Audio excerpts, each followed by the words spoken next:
Malik could feel the heat of the sun bearing down on him as he waited at the bus stop. Max, his loyal dog, sitting quietly by his side. His hand rested on Max's fur, the only comfort in the suffocating heat. The world around him felt still, frozen in time as the bus made its way toward him. This was the routine, just another ordinary day, another trip to the same old school, another wait at this same bus stop. But the air felt different today, thick, with an unfamiliar tension that Malik couldn't quite place. He shifted uncomfortably, his heart pounding, as if his body knew something was about to happen before his mind did. The bus stop was crowded, but Malik was used to this. He had been here countless times before, part of the background of the neighborhood, unseen except for a few brief moments every morning. He didn't mind. He preferred to blend in, to go unnoticed. But today, it felt like the eyes around him were more focused than usual, more judgmental. His disability, the limp he carried with him, the fact that Max was always by his side, it was as if people had become more aware of it, more uncomfortable with it, more so than usual. He brushed the thought aside. It was nothing, he told himself. He had dealt with worse. He had lived with worse. He was used to the sneers, the pitying glances, the moments when people seemed to want to avoid looking directly at him. He had learned to ignore it. He had to. But that wasn't all. Something else was different today. The air felt electric, like a storm was building on the horizon, but he couldn't see the clouds. He could feel it in his bones. Something was coming. Something was about to break. Then, it happened. A man, older, wearing a sharp suit and sunglasses, stepped up to the bus stop. His eyes swept across the crowd before landing on Malik. For a split second, their gazes locked, and in that moment, Malik felt it. The disdain, the superiority. It was like a wall between them. Something unspoken, but painfully clear. The man's expression soured, just slightly, but it was enough. "Hey!" The man's voice cut through the air, sharp and demanding. "You can't have that dog here." Malik blinked, caught off guard. His first instinct was to let the comment slide, to keep his head down, but the words had already hit him. The bus had arrived, and the world seemed to stop for just a heartbeat. Malik could feel Max's leash tugging lightly in his hand. The dog's ears perked, sensing something in the air that Malik couldn't place. But there was no way he was going to back down. "What do you mean?" Malik asked, keeping his voice calm. "I mean," the man continued, his voice dripping with condescension, "this is a public place. I don't want your mutt here. You should take it somewhere else." Malik's chest tightened. His pulse quickened. He had heard these kinds of remarks before, but something about the man's tone, the way he looked at Max, made it worse. It wasn't just a dog.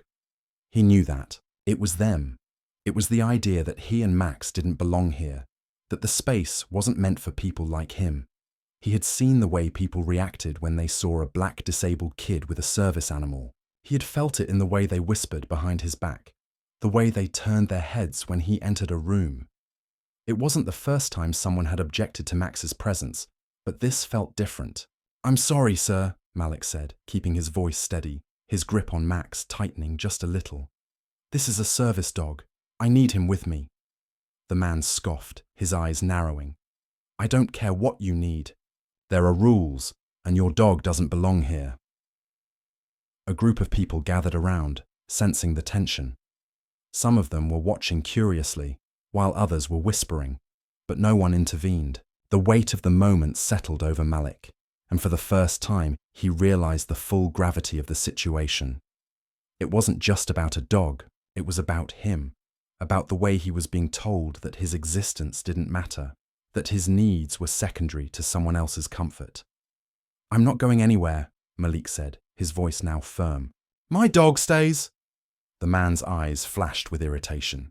He stepped forward, his body language aggressive. "Don't make me call security. You're a problem here, and I'm done tolerating it." Malik's heart raced. He felt the world closing in on him, the stares of the crowd growing heavier, the suffocating feeling of being judged for simply existing.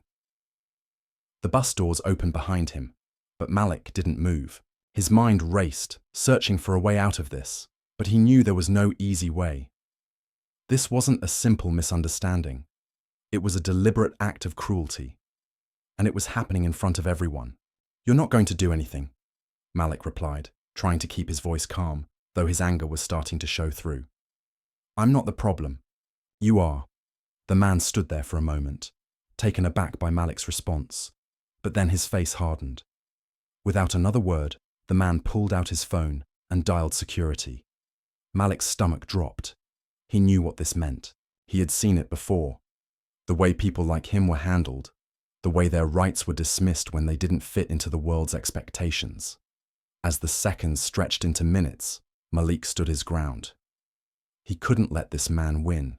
He couldn't let anyone make him feel like he didn't belong. Not again. The tension mounted, and just as Malik thought the situation was about to spiral completely out of control, a familiar voice rang out across the crowd. "Is there a problem here?" Malik turned to see his father approaching, his presence commanding the attention of everyone around them. His father, a towering figure in the neighborhood, was a business owner who owned most of the block. His father's reputation was well known, and his influence in the area was undeniable. Malik felt a momentary rush of relief. His father's authority would end this, would make the man back down. But the man didn't budge. Instead, he looked up at Malik's father with a smug expression. "This kid and his dog are causing trouble here. They don't belong." Malik's father's gaze hardened. "This is my block, and I'll be damned if I let anyone tell my son that he doesn't have a right to be here." The air was thick with tension now, the crowd silent, watching the power dynamics unfold. The man's posture stiffened, but he didn't back down. "Your son is nothing but a disruption, and I'll make sure that's known," the man sneered. Malik's father took a step forward, his voice low, but carrying the weight of someone who had spent years fighting for his place in the world.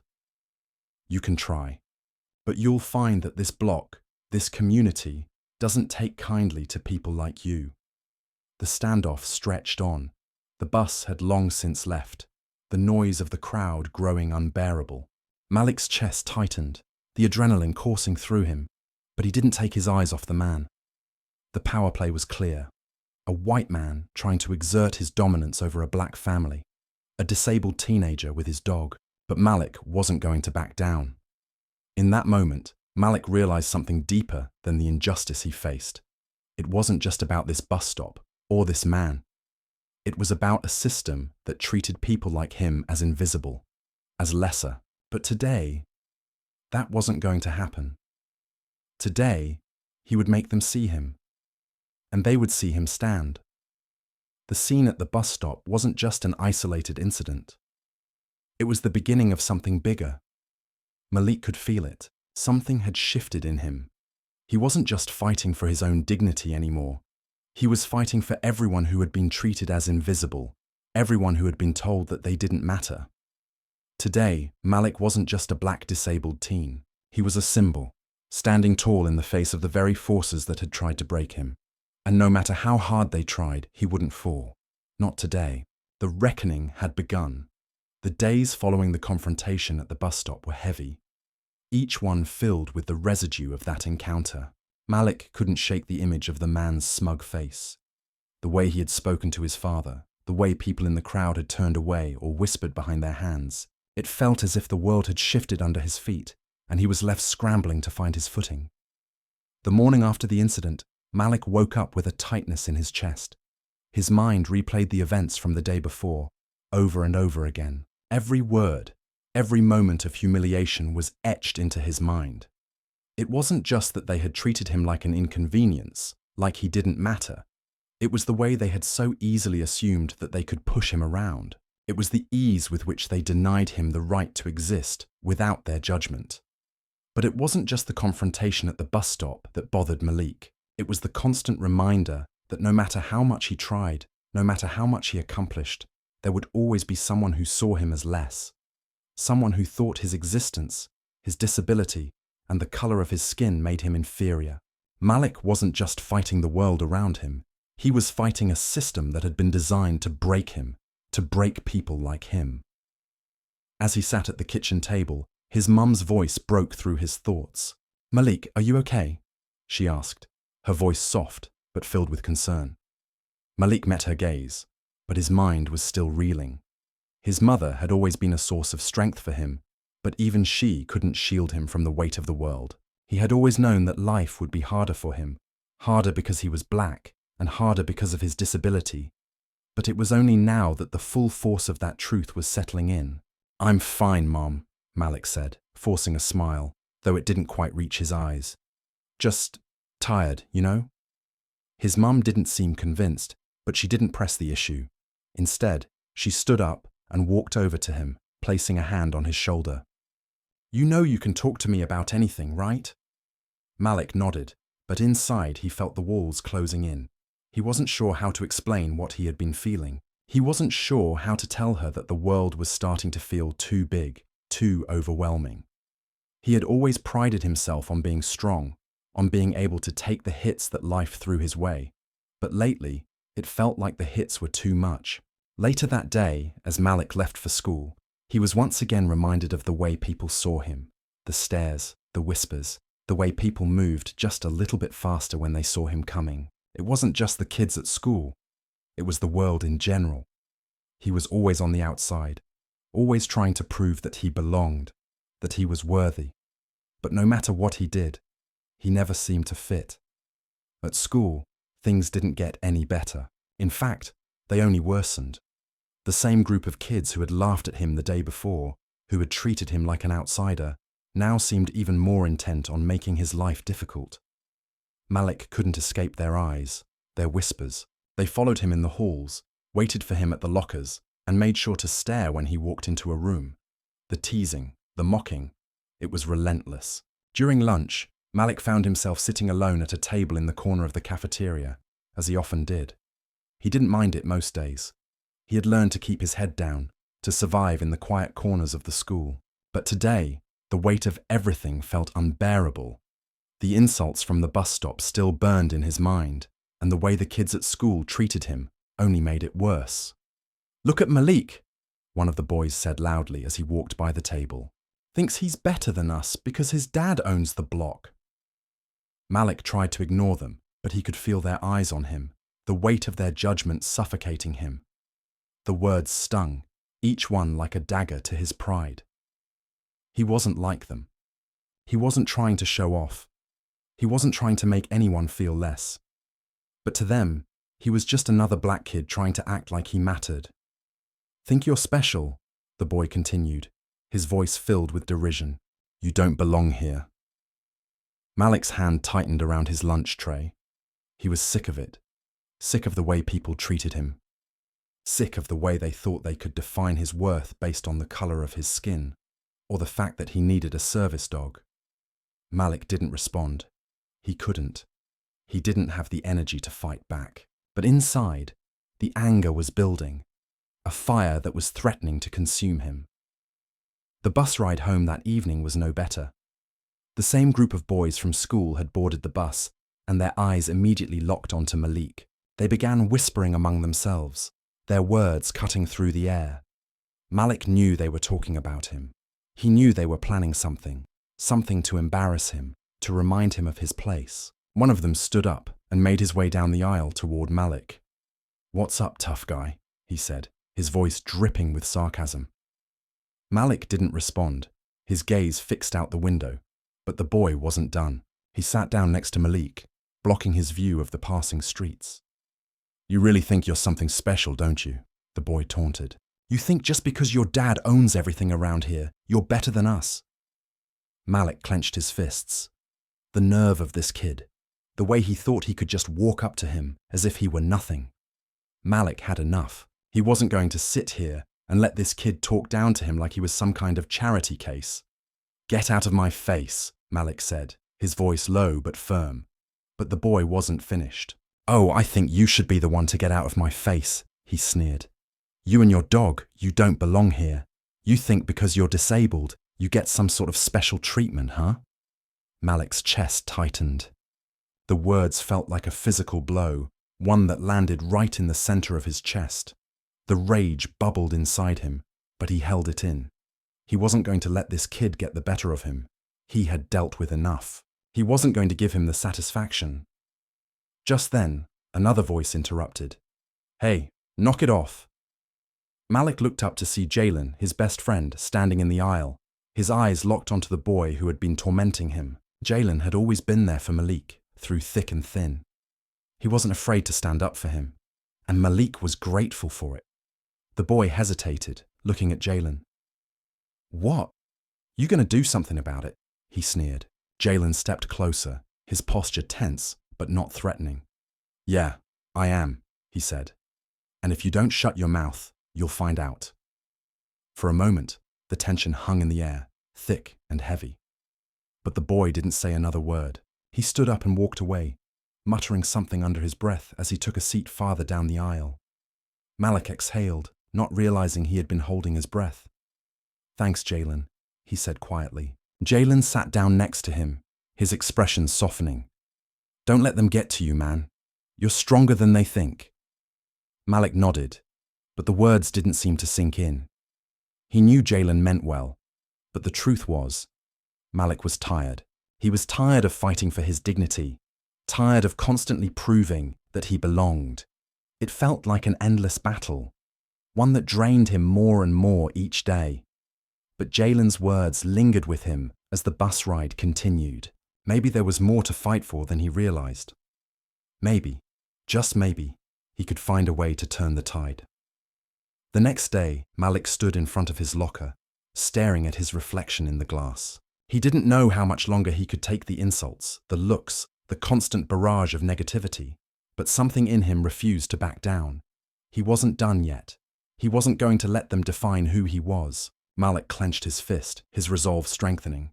He had come this far. He wasn't going to let anyone make him feel small again. He wasn't going to let them break him. The fight wasn't over. It was just beginning. The days that followed were a blur of constant reminders that the world wasn't kind to people like Malik.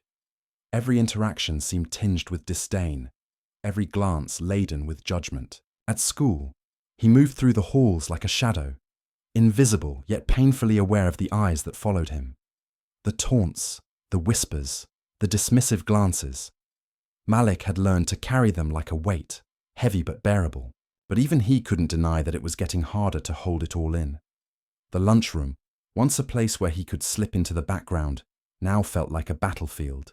As Malik sat at his usual table, alone, the air around him felt charged, as though the walls themselves were closing in.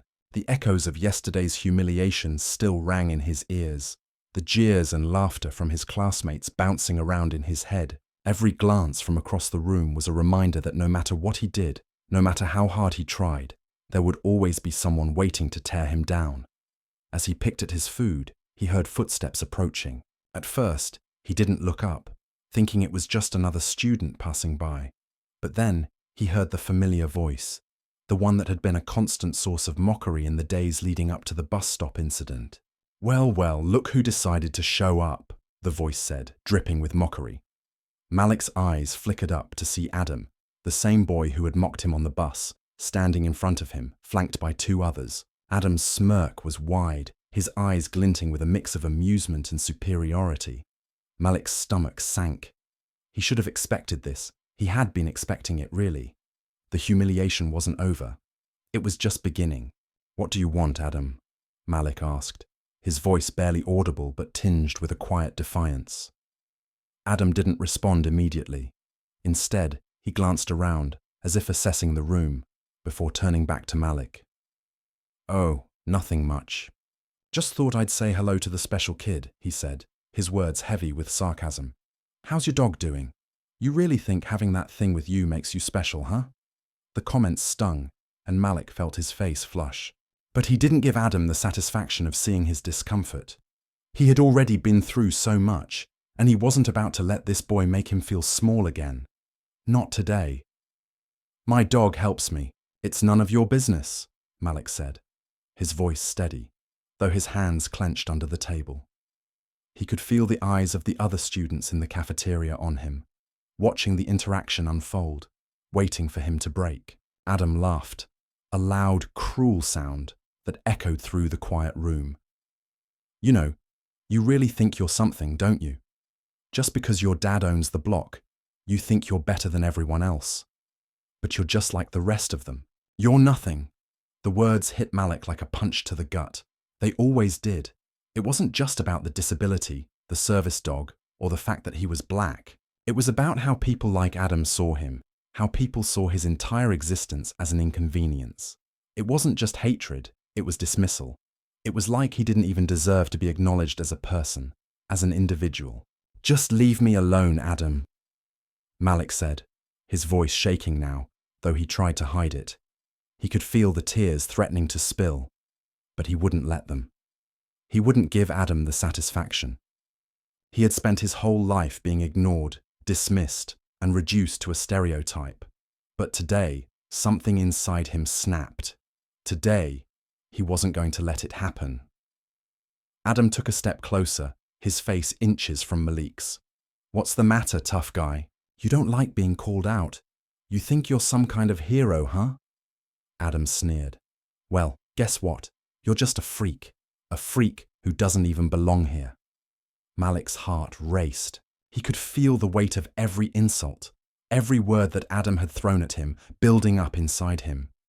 He had always been taught to take the high road, to rise above it.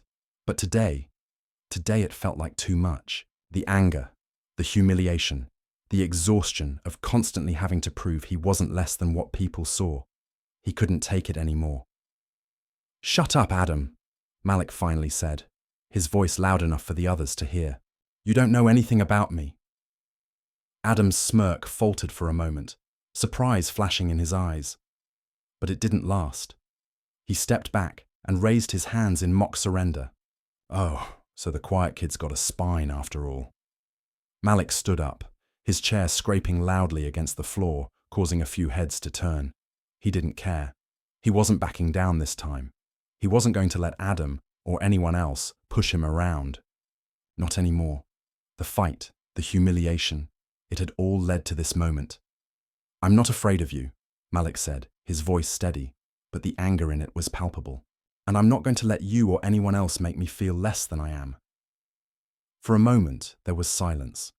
Adam's eyes narrowed, his expression shifting into something darker. But before he could say another word, a voice interrupted. "Is there a problem here?" It was Jalen. Malik's heart skipped a beat as his friend walked into the cafeteria, his eyes scanning the room. When he saw the tension between Malik and Adam, he didn't hesitate. He made his way toward them, his presence instantly making the other students around them shift uncomfortably. Adam looked at Jalen and then back at Malik. "Nothing," he muttered, before turning on his heel and walking away with his group of friends, his head held high, trying to act unaffected. Jalen stood beside Malik, his expression softening as he gave Malik a once-over. "You good?" he asked, his voice low. Malik nodded, though his chest felt tight. "Yeah, it's a lot," he said, his voice thick with emotion. "I don't know how much more I can take, Jalen. Every day it's something else. I'm just tired of it." Jalen's eyes softened, his voice filled with empathy. "I know, man, I know. But you're stronger than you think. Don't let them win. You deserve to be here, just like anyone else. Don't let them make you feel like you don't belong." Malik looked at his friend, the words sinking in. He had always known Jalen had his back, but hearing those words, in the middle of all the chaos, meant more than he could say. For the first time in days, Malik felt a glimmer of hope. It wasn't much, but it was enough to remind him that he wasn't alone in this fight.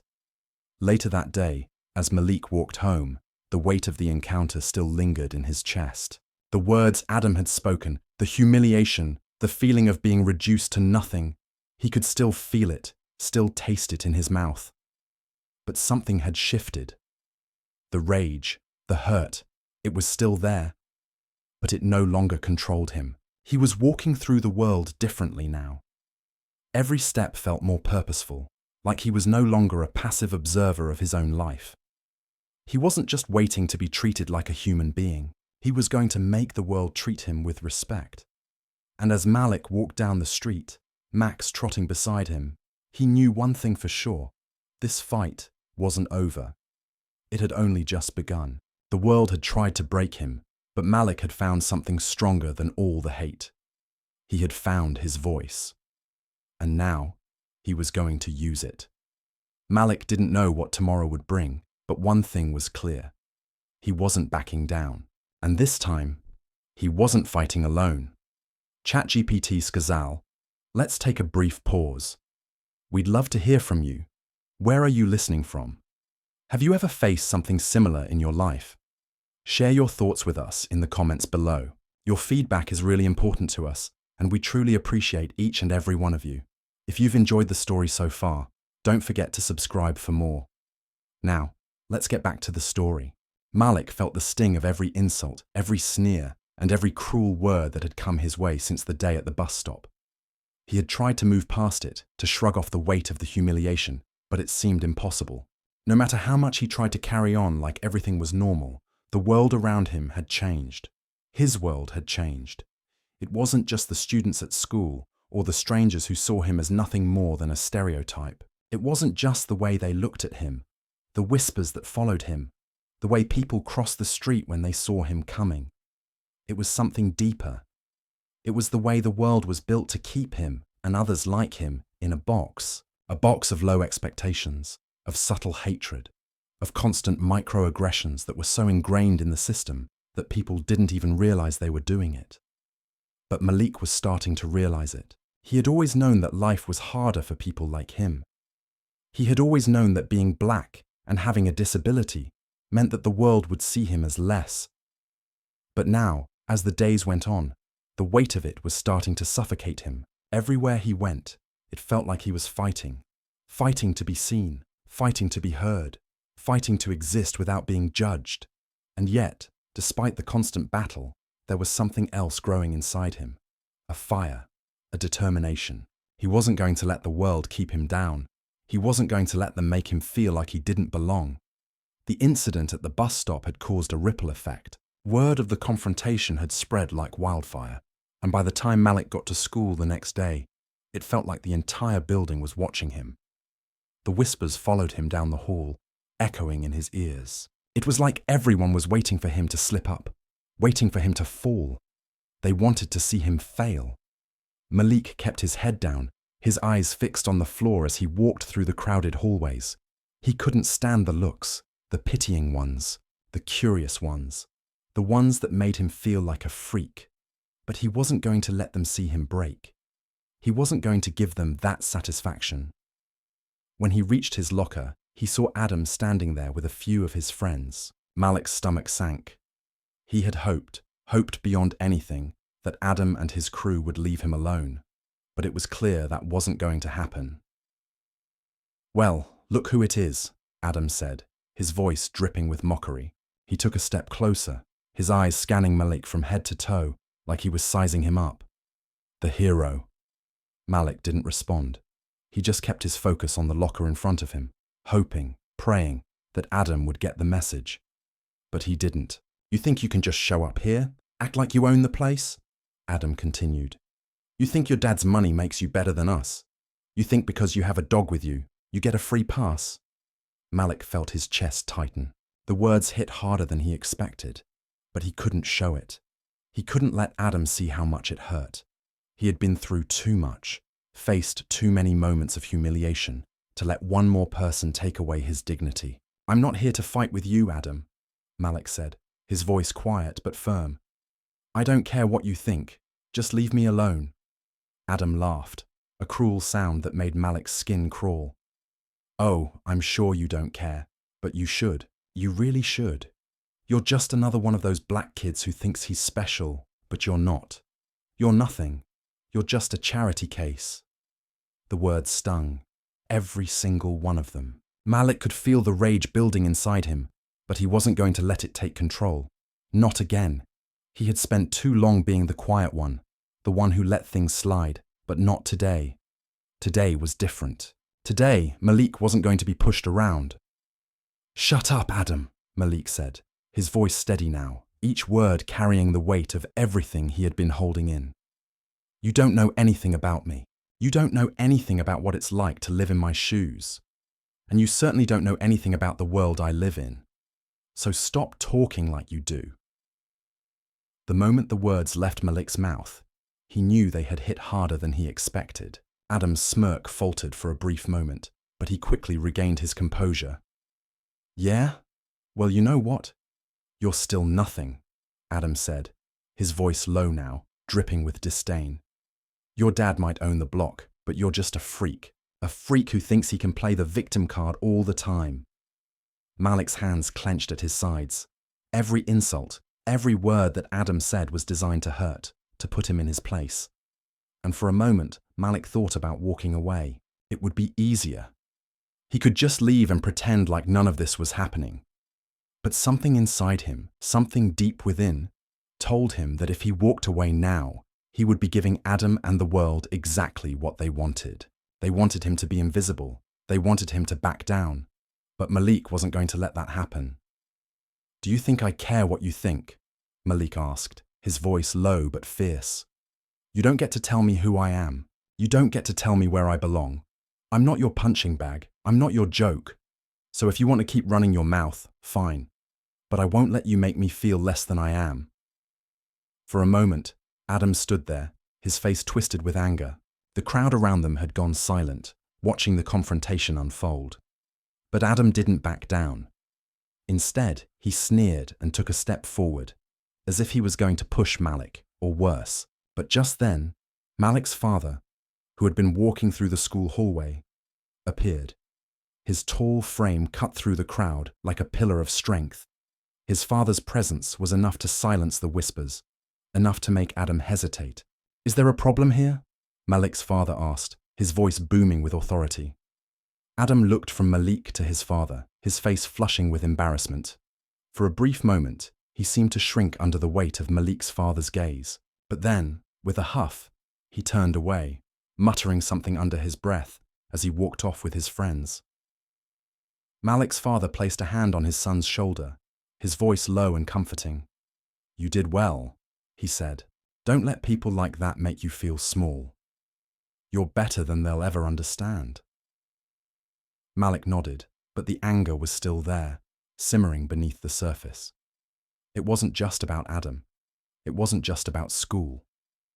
It was about the world, the system that kept telling him over and over again that he didn't belong. But his father's words gave him something to hold on to. He wasn't alone. He didn't have to fight this battle on his own. Later that evening, as Malik sat in his room, he reflected on everything that had happened. The words of his father echoed in his mind. You're better than they'll ever understand. It was a reminder, a lifeline, to keep pushing forward. The world had tried to break him, to push him into the shadows. But Malik was done being invisible. He was done being silent. Tomorrow, he would stand up again. Tomorrow, he would show them that he wasn't going anywhere.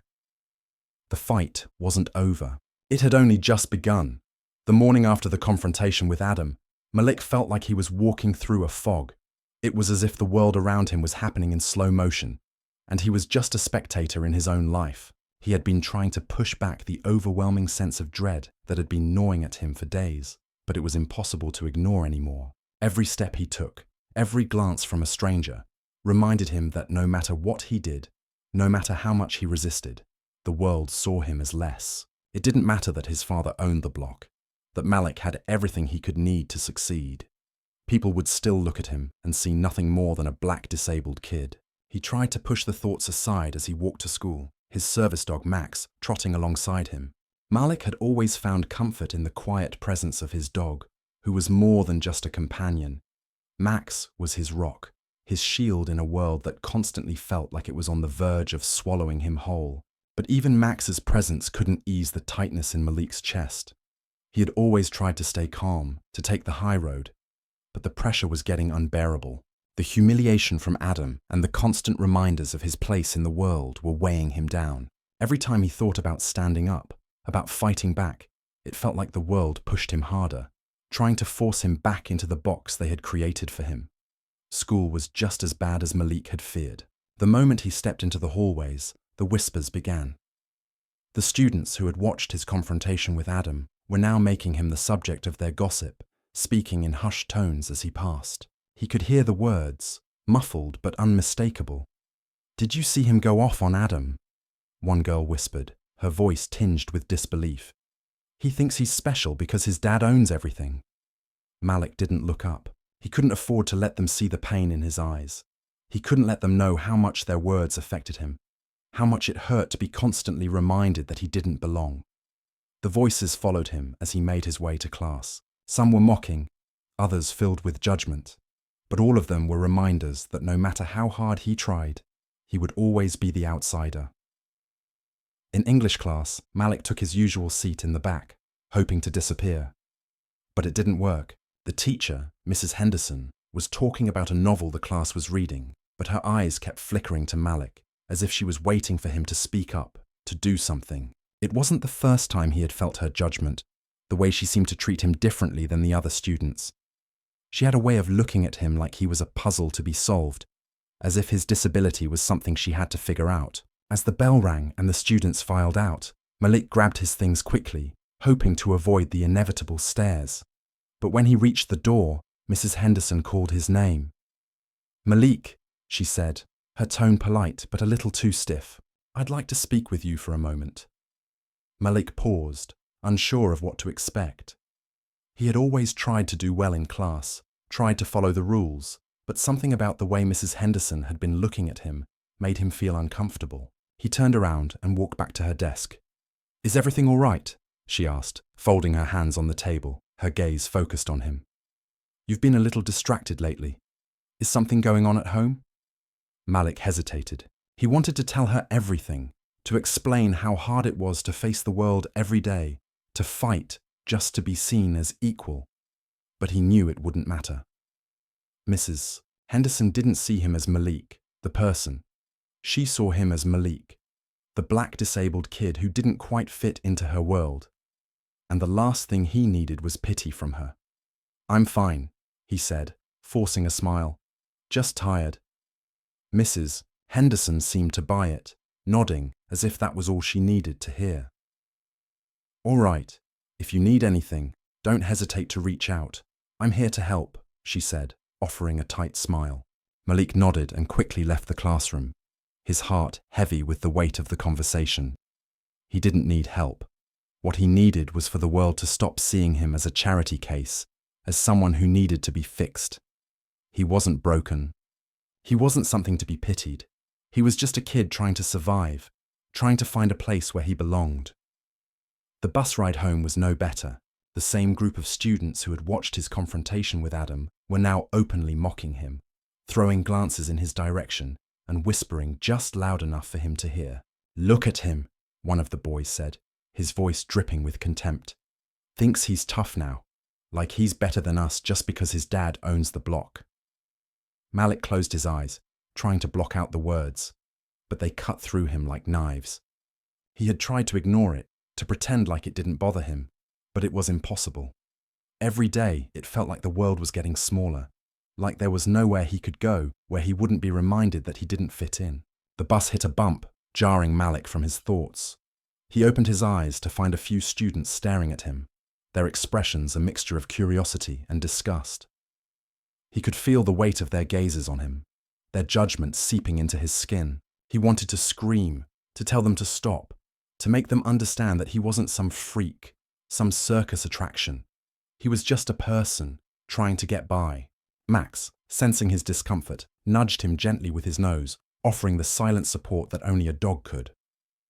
Malik rested his hand on Max's head, finding a small measure of comfort in the dog's unwavering presence. But the comfort was fleeting, replaced by the sickening feeling that he would never escape the cycle of judgment, that he would never be seen for who he truly was. When Malik got home, his father was in his office, as usual, working late. Malik didn't know why his father kept working so hard. He had already built a successful business, owned most of the block, but the truth was, Malik didn't feel any of that. He didn't feel the comfort of his father's success. All he felt was the weight of the world pressing down on him, reminding him that no matter how much his father had achieved, it didn't protect Malik from the reality of who he was. He dropped his backpack on the couch and went to the kitchen, where his mother was sitting at the table, sipping a cup of tea. "Hey Malik," she said, looking up at him with a soft smile. "How was your day?" Malik didn't respond immediately. He didn't want to talk about it. He didn't want to tell her about the stares, the whispers, the way Adam had humiliated him in front of everyone. She would worry, and he didn't want to add to her stress. She had enough on her plate already. Same as usual, he finally said, keeping his voice casual. His mother studied him for a moment, her eyes narrowing as if she could see through his facade. Malik, she said softly, you don't have to hide things from me. I know it's hard. Malik swallowed hard, feeling the lump in his throat threaten to break free. He wasn't ready to talk about it, not yet. Instead, he forced a smile and sat down across from her. I'm fine, Mum, really, it's just school. But she wasn't convinced. She reached across the table and placed her hand over his. You don't have to be strong for me all the time, Malik. I know it's hard out there, and I know it's not fair. Malik looked up at his mother, the tears he had been holding back threatening to spill. He wanted to say something, anything, to make her feel better, to tell her that he wasn't letting it get to him. But the truth was, it was getting harder every day. I'm trying, Mom, he whispered.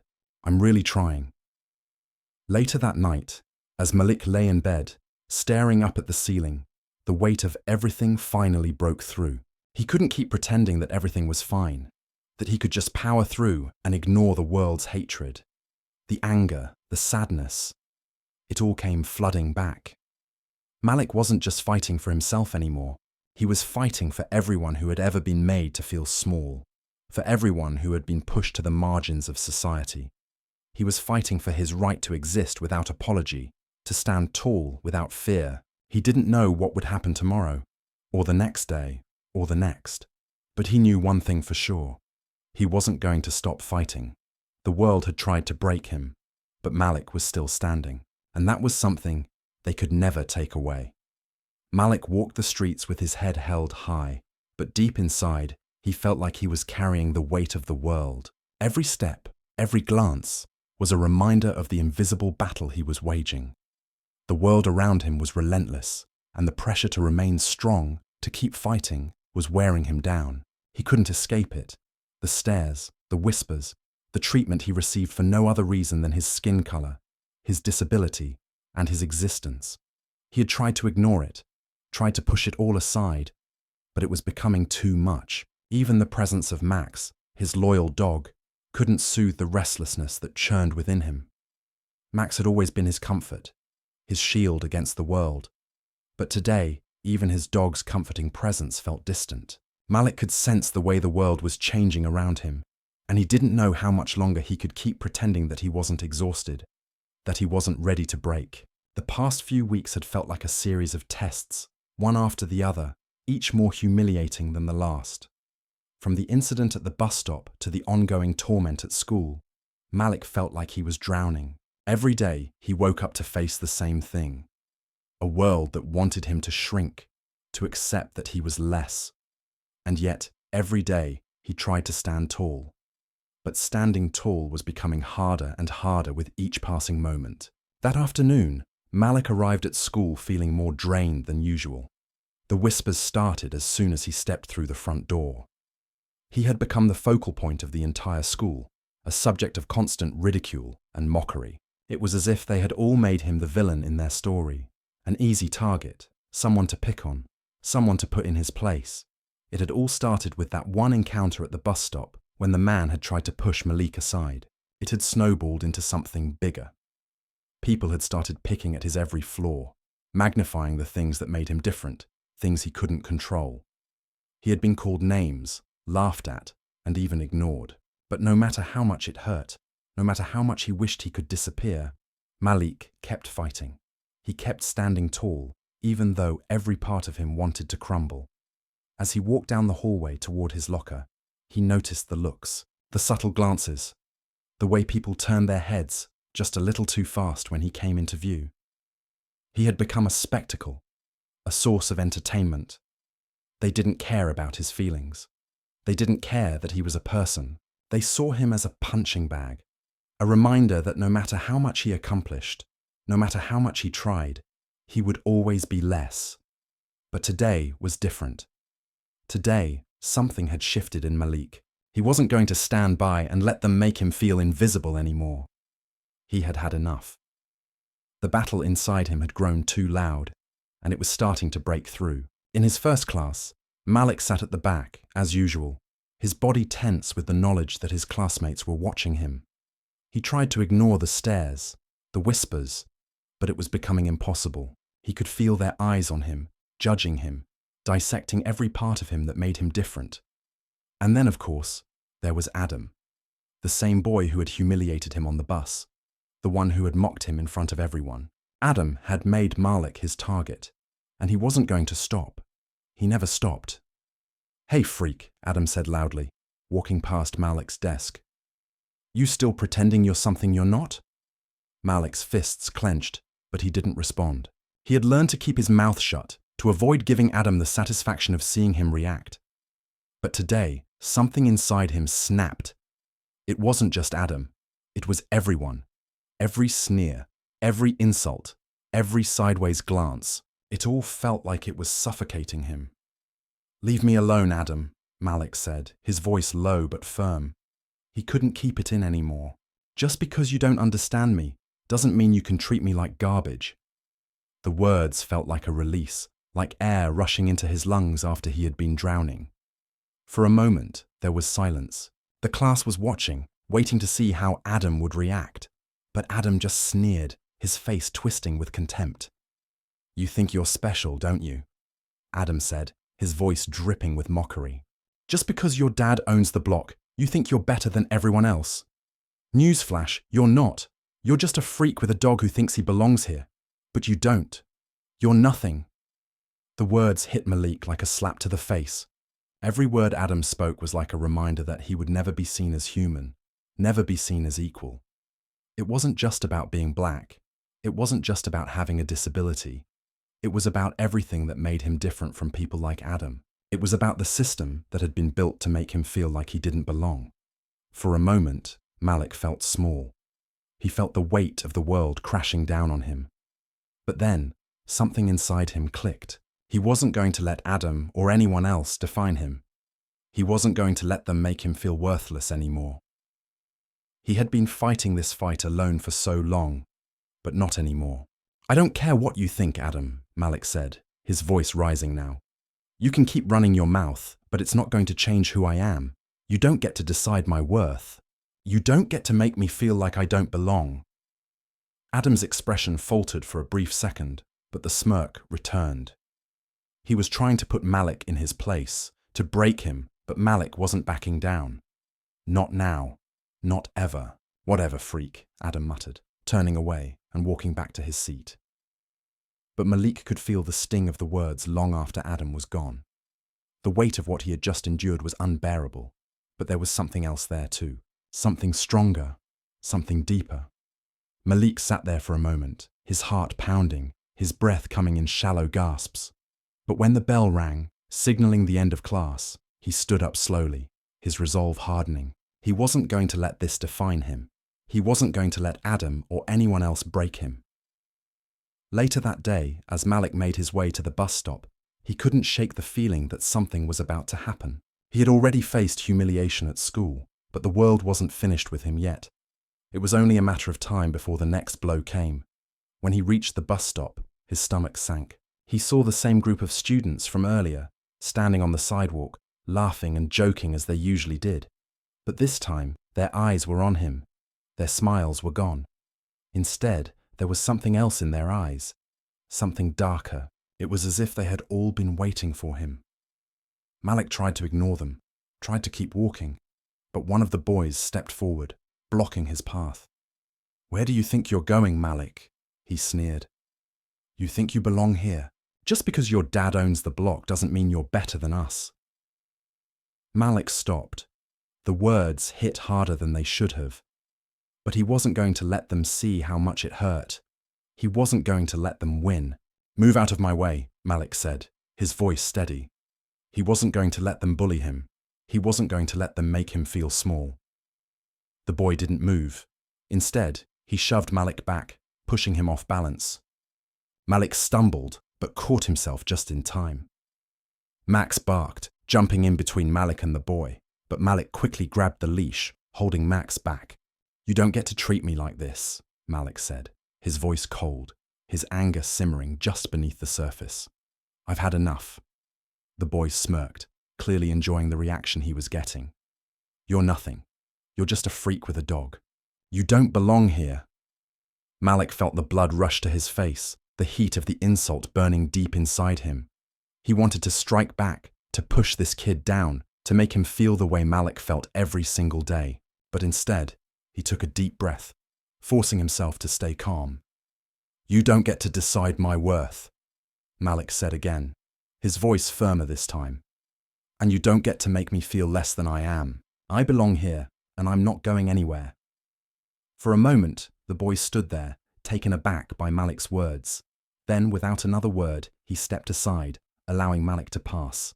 The group of students dispersed, but Malik could feel their eyes on him as he walked toward the bus. As Malik rode home, his mind raced with everything that had happened that day. The words that had been thrown at him, the way the world seemed to treat him like he didn't belong. It was suffocating. But Malik wasn't going to back down. He had learned something today, something important. He wasn't alone. He had his father. He had Jalen. And most importantly, he had himself. And no matter what happened, no matter how hard the world pushed him, Malik was never going to stop fighting for his place in it.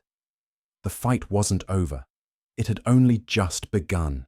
The weeks dragged on, each day feeling like it bled into the next. Malik was exhausted, not just physically, but emotionally. It felt like every minute of his life was a battle. Every second spent fighting against a world that constantly tried to push him into a box he didn't belong in. He had hoped that things would get better after standing up to Adam and his crew. But the reality was far from what he had imagined. The whispers hadn't stopped. The sneers hadn't ceased. They had only gotten louder, more blatant. Malik had become the school's favorite target, and with every insult, every glance, every piece of ridicule, he felt like he was sinking deeper into a place where he didn't know how to get out. That morning, as Malik walked to school, he could feel it in the air. The same tension, the same weight pressing down on his shoulders. It wasn't just the kids at school anymore.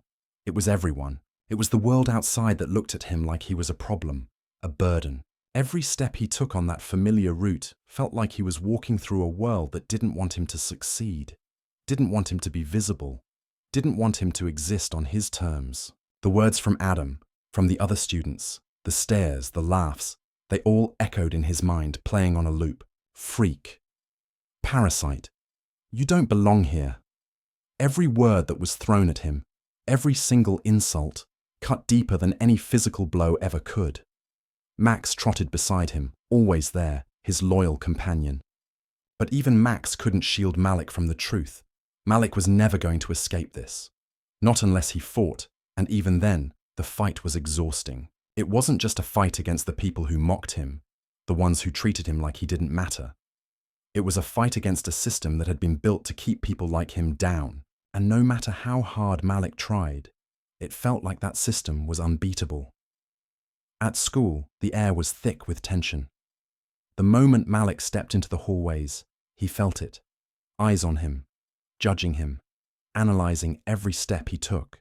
The whispers began the moment he entered the building. "That's him, right? The kid with the dog," someone muttered. "I heard he thinks he's better than us, just because his dad owns the block." Malik kept his head down, pretending not to hear, pretending it didn't affect him. He had heard it all before, but today, it felt different. Today, it felt like the whispers were louder, more pointed. It was like they were waiting for him to do something, anything, to give them a reason to tear him apart. They wanted to see him crack. They wanted to see him fall. He walked to his locker, trying to ignore the stares. But as he passed a group of students, one of them called out, "Hey, freak! You still walking around like you own the place?" Malik's breath caught in his throat. The taunts were familiar, but it didn't make them easier to hear. He was used to it by now, used to the way people looked at him like he was something to be discarded.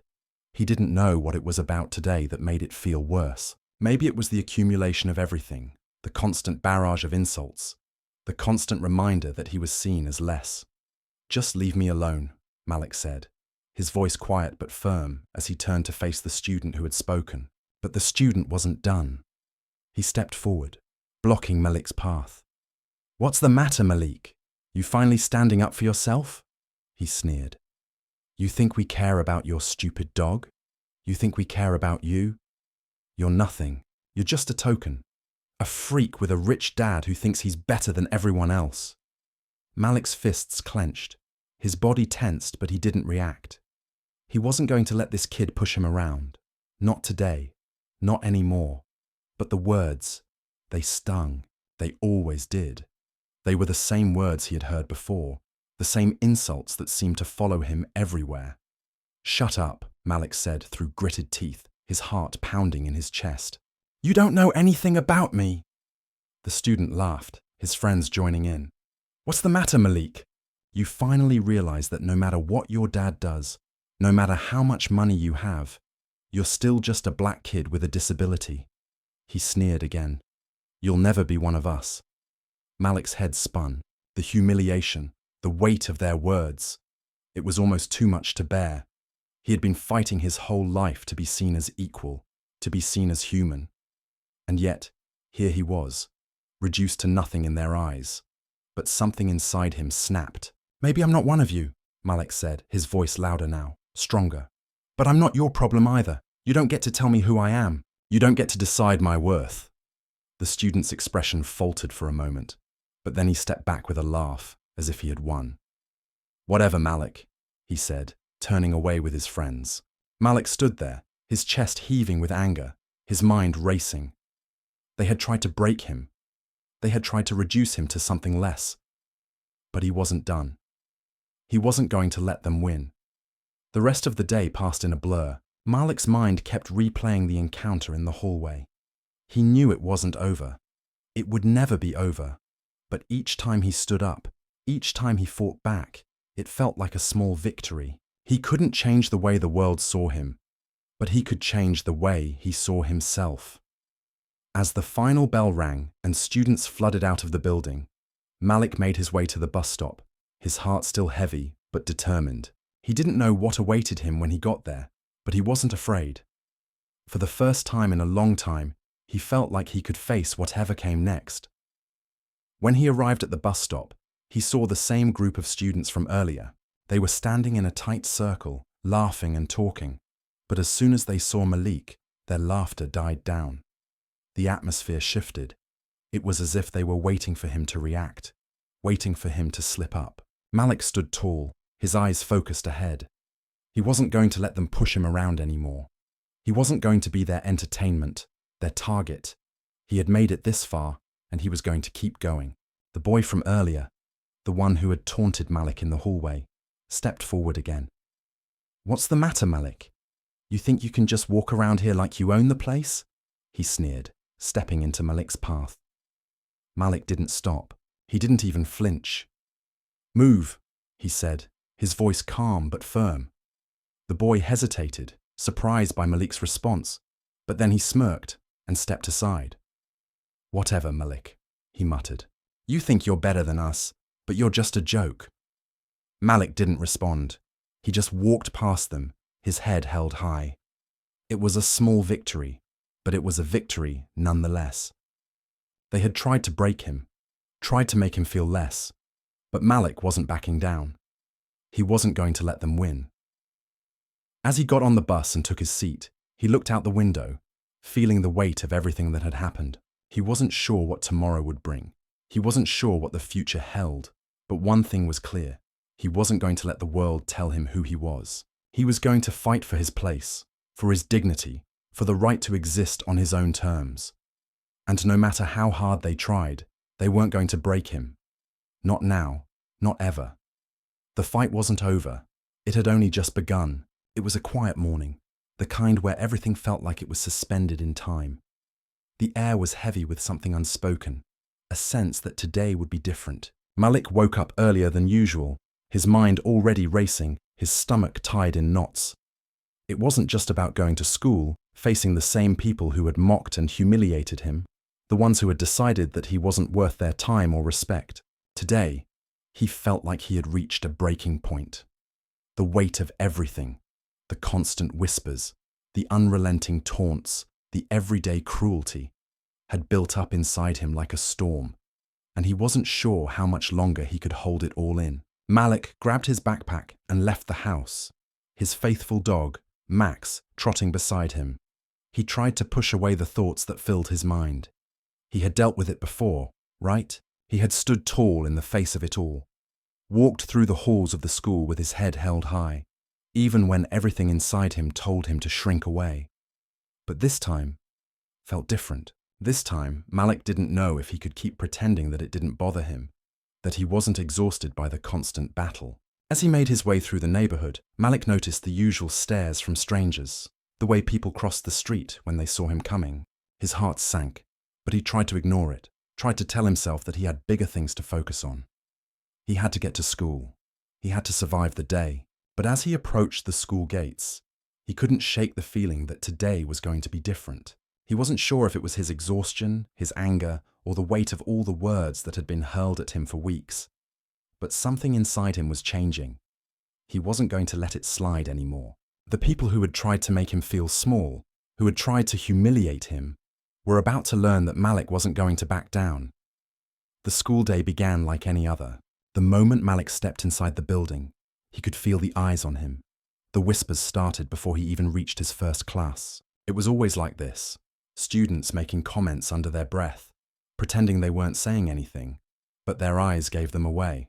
Malik had gotten used to it. He had learned how to tune them out, how to push through it, but today, it was different. In his first class, he sat down at the back of the room, trying to make himself as small as possible. He didn't want to be noticed. He didn't want to be the center of attention. He just wanted to survive the day. But as the bell rang and the teacher started the lesson, Malik could feel the weight of the stares from his classmates. He knew they were watching him, waiting for him to mess up, to give them something they could use to put him in his place. "Hey, Malik!" came a voice from behind him, breaking his concentration. He turned around to see one of the boys from the hallway earlier, the one who had mocked him the hardest. His name was Jason, and he was with a group of his friends, all of whom looked at Malik with that same mixture of disdain and amusement. "Still walking around like you own the place," Jason sneered. "You really think you're something special, huh? Just because your dad owns all this stuff doesn't mean you're better than us." Malik clenched his fists under the desk, his nails digging into his palms. He could feel the heat of the anger rising inside him, but he held it in. He wasn't going to let them see how much their words affected him. He wasn't going to give them the satisfaction. "You don't know anything about me," Malik said quietly, his voice low but firm. "You don't know what it's like to walk through life with everyone looking at you like you don't belong." Jason laughed, his friends joining in. "Yeah, right, like you're the only one with problems," he said. "You're nothing but a freak. A charity case with a dog." Malik's heart pounded in his chest. The words cut deeper than anything Jason had said before. He had always been told that his disability made him less, that his skin color made him a target. But hearing it from someone like Jason, the way he said it, like Malik was nothing more than an inconvenience, made it all feel real. It made him feel like he would never be able to escape the box people had put him in. "Shut up," Malik finally said, standing up from his desk. He couldn't sit there any longer, couldn't let Jason's words sink in any further. "You don't get to talk to me like that. You don't know me, and you don't get to decide who I am." The room fell silent. Malik could feel the eyes of every student on him. They were waiting for him to crack, to lose control. But Malik wasn't going to let them see him fall. He wasn't going to give them the power to destroy him. Jason looked taken aback for a moment, but then he sneered. "Whatever, freak," he muttered, turning away. "Think you're tough? You're nothing." Malik stood there for a moment, breathing heavily. He could feel the anger still simmering inside him, the desire to fight back, to make Jason understand what he was doing. But instead, he took a deep breath and walked out of the classroom, the weight of the encounter hanging heavy in his chest. The rest of the day passed in a blur. Malik couldn't shake the feeling that he was being watched, that everyone was waiting for him to do something, anything, to give them a reason to bring him down. The whispers followed him from class to class, from hallway to hallway. He could hear them behind him, feel them closing in. Every time he looked around, someone was staring at him, making him feel smaller than he had ever felt before. But Malik refused to let them see his weakness. He refused to let them see that their words were getting to him. He wasn't going to be the victim anymore. He wasn't going to let them win. By the time the bell rang, signaling the end of the school day, Malik felt like he was suffocating. The constant weight of the judgment, the constant reminder that he didn't belong, was almost too much to bear. But he knew he had to keep going. He couldn't stop now. He couldn't give up. As he walked to the bus stop, he noticed the same group of students from earlier, standing on the corner, talking amongst themselves. When they saw him approaching, they stopped, their conversation pausing as they all turned to look at him. Malik felt his heart race, the familiar sense of dread crawling up his spine. He tried to ignore them, to walk past them without saying a word, but one of the boys stepped into his path, blocking his way. "Where do you think you're going, Malik?" he asked, his voice filled with mockery. "You think you can just walk through here like you own the place? You think you're better than us because your dad owns everything?" Malik didn't stop. He didn't even flinch. He had heard it all before. He wasn't going to let them see him break. Not now. Not ever. "I'm not your problem," Malik said, his voice steady. "And you're not mine." The boy stepped back, looking confused for a moment, but then he sneered and stepped aside. "Whatever, man," he muttered. "You're still nothing." Malik didn't respond. He didn't need to. The victory wasn't in what he said. It was in what he didn't do.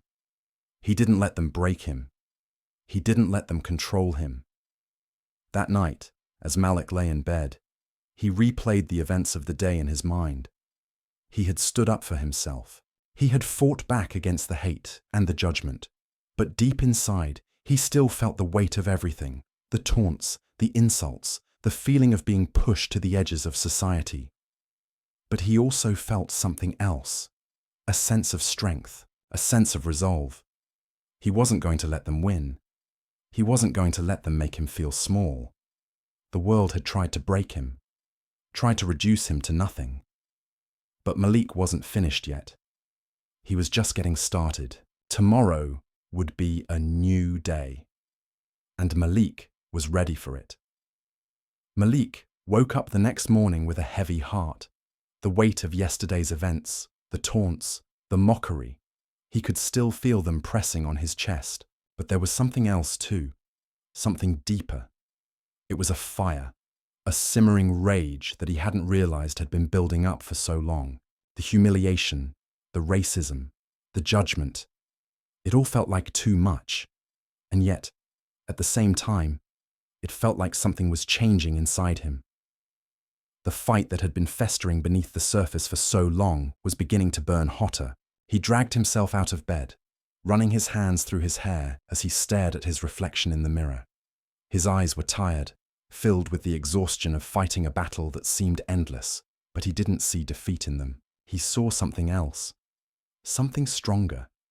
He saw the realization that he wasn't going to let this world break him. Not anymore. When Malik arrived at school, the usual tension was in the air. He could feel it the moment he stepped through the gates. The stares, the whispers, the subtle mockery. It was all there as it always was. But today, something felt different. It wasn't just the fact that he had been fighting these battles every day for weeks now. It was the feeling that today would be a turning point. He didn't know how or what would happen, but something in his gut told him that it was time. Time to stop running.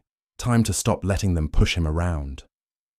In the hallway, Malik heard the familiar sounds of his classmates' voices behind him.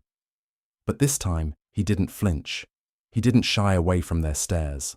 The laughter, the jeers, the mocking glances. It all felt like background noise now. He had stopped caring. He had stopped letting it control him. He wasn't just existing anymore. He was making a choice, a decision, to stand his ground. As he walked to his locker, he saw Jason again.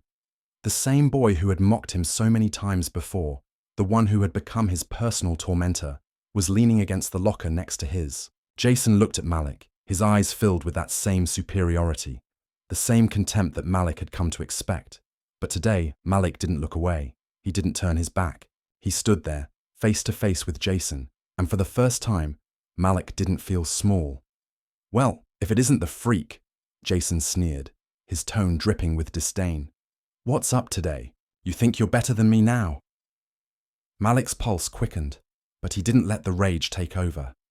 He had been angry for so long, but today he was focused. He was done with Jason, done with the insults, done with being treated like nothing more than an inconvenience.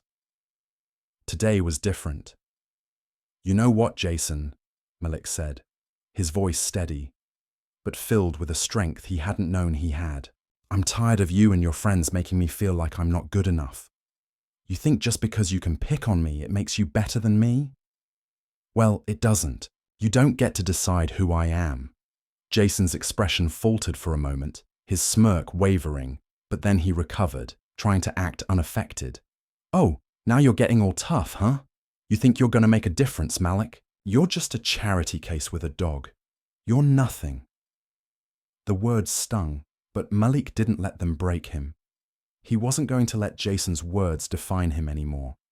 "No," Malik said, his voice rising now as he stood taller. "I'm not nothing. I'm not your joke, and I'm not going anywhere. I'm tired of you and everyone else thinking you can treat me like trash. You don't get to make me feel less." Jason looked around, sensing the growing tension in the air. The other students in the hallway were watching now, some whispering to each other, others openly gawking at the confrontation. For a brief moment, Jason looked uncomfortable. But then, as if to save face, he scoffed and turned away. "You think you're tough, Malik?" Jason muttered under his breath as he walked off with his friends. "But you're still just a freak." Malik watched him go, his heart still racing. He had done it. For the first time, he had stood up for himself. He had looked Jason in the eye, and he hadn't backed down. The satisfaction of finally standing his ground, of not letting them push him around anymore, was a feeling he hadn't known he needed. But it wasn't over. It was just the beginning. The rest of the day passed in a blur. Malik could feel the eyes of his classmates on him, some filled with judgment, some filled with pity, but none of them dared to say anything. They had witnessed something they hadn't expected. They had witnessed Malik finally speaking up, finally fighting back. And as the day went on, Malik realized something that he hadn't truly understood until now. They feared him, not because he was stronger or because he had the power to hurt them, but because he had finally found his voice. That evening, Malik sat alone in his room, staring at the walls, the adrenaline from the confrontation still coursing through him. His mind replayed the moment over and over again. He had stood up to Jason. He had stood up to the world that had been trying to break him for so long, and he hadn't flinched. He hadn't let them win. Max lay beside him, his head resting on Malik's feet, offering the same silent comfort he always did. But Malik knew that this wasn't just about the fight at school. It wasn't about Jason or the other students. It was about something much bigger. It was about the system, the world, the people who thought they could define who Malik was, who thought they could push him down and expect him to stay there. But Malik wasn't staying down anymore. The next day, Malik woke up with a renewed sense of purpose. He was tired, physically, emotionally, mentally, but he had made a choice. He wasn't going to let the world keep dragging him down. He wasn't going to let people like Jason and the others define him. The fight wasn't over. It would never be over. But for the first time, Malik felt like he had the power to fight back. When he arrived at school, the usual stares greeted him. But this time, Malik didn't feel small. He didn't feel like a target. He felt like he belonged. He wasn't invisible anymore. He wasn't going to let them make him feel like he didn't matter. In the hallway, Jason and his friends passed by. But instead of looking away, Malik met their eyes, his chin held high. They didn't say anything. They didn't need to. Malik had already won. Later that day, as Malik walked home from school, he noticed something that made his heart skip a beat. At the bus stop, a group of students were gathered, laughing and joking like they usually did. But this time, There was a noticeable change in the air. They weren't laughing at him. They weren't mocking him. They were talking among themselves, but when they saw Malik approach, they fell silent. For a moment, Malik thought he was imagining things, but the truth was impossible to ignore. The dynamics had shifted. They were afraid of him. And it wasn't just because he had stood up to Jason. It was because Malik had finally realized something. They couldn't control him anymore. They couldn't make him feel like he was less. Malik walked past the group, his head held high, and for the first time in his life, he felt like he was walking through the world on his own terms. No longer the target of their cruelty, no longer the subject of their laughter. He was free. He was finally free from the weight of their judgment, and it felt like the world was opening up to him in a way it never had before. As the bus arrived, Malik climbed on, taking a seat by the window, his mind swirling with the events of the day. He had stood up to them. He had stood up to Jason, to the whispers, to the judgment. He had found his voice, and now there was nothing stopping him. The world had tried to break him, but Malik was still standing, and this time, he wasn't going to let anyone make him feel like he didn't belong. The fight wasn't over. It had only just begun, and Malik was ready for whatever came next. The world Malik had known, the one where every day felt like another battle just to be seen as human, was slipping away. But even as it changed, even as he fought to take back his dignity, Malik knew something deep inside. This fight wasn't over. It had never been just about standing up to one person, one insult. It had always been about something bigger, something that had been part of him from the moment he was born, something that had been building for years, long before the words were ever thrown at him. Malik walked to school the next day with a new resolve, but the same weight pressing on his chest. Every time he passed people, he could feel their eyes on him, but today it didn't hurt as much. Today, he wasn't going to let their hatred define him. He wasn't going to let them turn him into the punching bag they had always wanted him to be. No longer would he shrink away when they hurled their insults. He was stronger than that now. But strength wasn't something Malik had learned overnight. It had been forged in the fires of every moment, every sneer, every moment of humiliation. As he entered the school gates, he could already feel the air change. It was like the students sensed it too. There was a shift, a change in the dynamic between them and him, and it made him uneasy. Malik wasn't sure if it was because they were finally starting to see him, or if it was because he had become a symbol, a stand-in for something they could never truly understand. He wasn't sure which it was, but either way, it felt like the weight of the world was watching him. The first class of the day was always the hardest. The students who were the most vocal in their disdain for Malik seemed to sit closer to him. Jason, who had become his constant shadow of ridicule, was in his math class again. He was seated just behind Malik, and as the teacher began the lesson, Malik could feel the unease that always came when he entered that room. The whispers, the chuckles that followed him like a trail of smoke. It was always there. But today, Malik was different. Jason leaned forward, his voice low, but loud enough for Malik to hear. "You really think you've won, huh? You think you've got something on me just because you finally spoke up? You're still a joke, Malik. You'll never be one of us. You'll always be a freak with a dog." The words were sharp, and they stung as they always did. But this time, Malik didn't flinch. He didn't let Jason see how badly it affected him. He had been living in the shadow of people like Jason his entire life, but now he felt it. He felt the fire in his chest rise higher, the anger fueling something deeper, something stronger. "I'm not your freak," Malik replied quietly, turning around to face Jason. "I'm a person. I'm not your punching bag, and I'm not going anywhere. You can call me whatever you want, but it won't change who I am." Jason froze for a moment, his expression faltering before he sneered again, trying to regain control. "You're still nothing. No matter how much you try to pretend, no matter how much you talk back, you'll always be below us." Malik's heart raced, but he stood taller, his eyes locked with Jason's. The words rang in his ears, and his chest felt tight, but this time, he wasn't afraid of them. This time, he wasn't afraid of the world they had created for him. Jason could try to break him, but it wouldn't work anymore. The teacher looked over and caught the exchange, but before she could say anything, Jason leaned back in his seat, rolling his eyes as if nothing had happened. Malik's gaze lingered on him. The weight of their battle felt heavier now, but he wasn't about to let it end this way. After school, Malik felt like the entire world was waiting for him at the bus stop. He could see the group of students ahead of him, and they were already talking amongst themselves. As he approached, he could hear snippets of their conversation, their voices taunting, their eyes watching him like vultures. "I heard he thinks he's a hero now," one voice said. "Yeah, like standing up to Jason makes him special." Malik's pulse quickened, but he kept walking. He wasn't going to let them see him falter. He had gotten this far without losing himself, without giving them the satisfaction of seeing him crumble, and he wasn't about to start now. But as he reached the bus stop, the tension in the air thickened. Jason's voice cut through the crowd, louder this time. "What's up, freak? Still playing the victim card? You really think you're better than us now?" Malik took a deep breath, steadying himself. He had faced this before.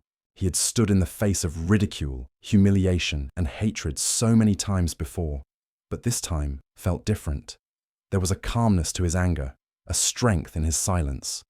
"Leave me alone, Jason," Malik said, his voice firm but calm. "I don't care what you think. You're not my problem anymore." Jason stepped closer, a smirk on his face.